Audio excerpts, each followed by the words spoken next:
This, of course, is Morning Glory, and Rafe Heydel-Mankoo is here.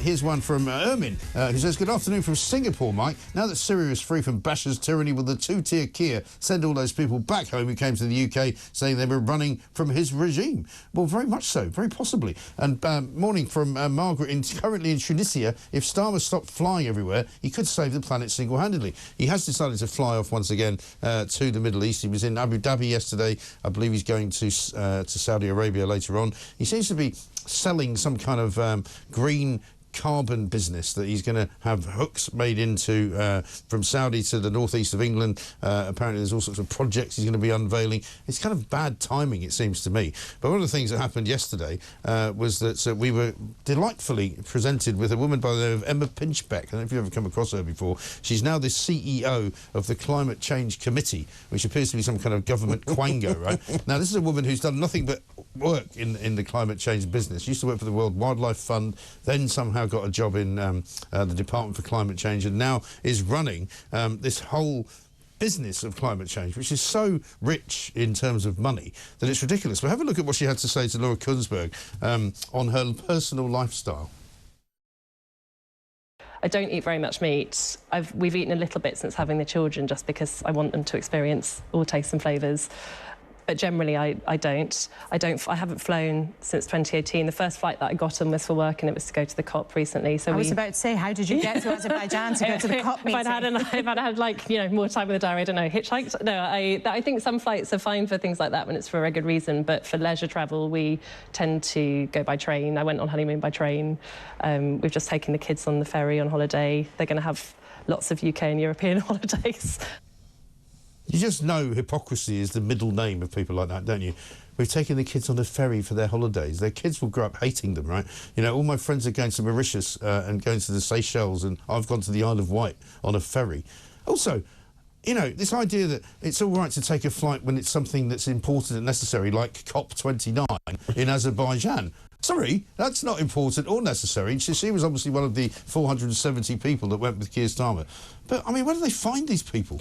Yeah, well, this is the thing, you know, I'm going to India for New Year. For New Year, I would miss it if I went by train. You know? Yes. This is how on earth do you get to these sorts of things? What I detest about these people is that they're so out of touch with the everyday lives of people who have to... You can imagine she lives in a great big lovely house with a very wealthy husband, a couple of children, they're all running around. Isn't life great? Isn't it fine and dandy? And it's so easy to do these things, you know? Well, of course, the reality is it's not that easy. In an earlier segment, she talks about, you know, well, we haven't got it yet, but we're getting a heat pump installed, and I have got an electric car, but we bought it second-hand.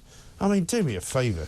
But, you know, if you haven't got... The only good news about flying is that if you get on a plane, you're more than likely not to have to sit next to her, because she won't be on it.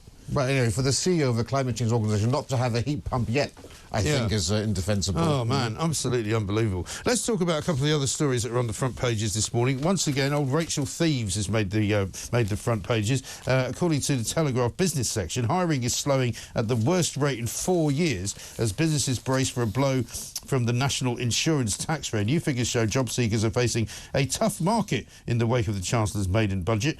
So basically, demand for staff last month fell to its sharpest rate since August 2020. In the middle of the pandemic. Yeah. So well done, Rachel. This is, you know, congratulations. Well, she's used to handling complaints, doesn't she? From her job at the Bank of England. So she's going to have to handle quite a few more complaints from the CBI and others. I wonder if what a disastrous budget this is. I know. You know, hiring for permanent roles was particularly weak, it says.